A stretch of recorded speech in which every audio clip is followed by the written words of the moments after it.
নমস্কার, ওঙ্কার বাংলা ডিজিটালে স্বাগত। সঙ্গে রয়েছে দেবাঞ্জলি। নজর রাখবে এই মুহূর্তের বিশেষ কিছু আপডেটসের দিকে।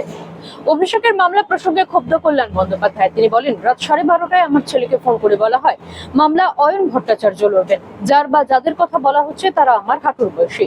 তা আমাকে যদি বিশ্বাস না করে তাহলে আমাকে মামলা করতেই বা বললো কেন?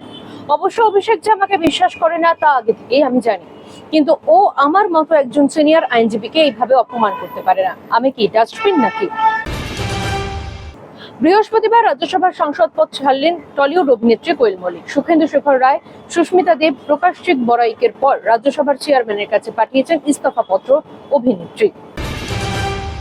শৈজাল কাণ্ডে বৃহস্পতিবার সিআইডির কাছে সন্ধ্যে 6টার মধ্যে হাজিরা দিতে হবে অভিষেক বন্দ্যোপাধ্যায়কে। তদন্তে সহযোগিতা করলে তবেই রক্ষা কবচ দেব। শৈজাল মামলায় মন্তব্য হাইকোর্টের বিচারপতি কৌশিক চন্দ্রের।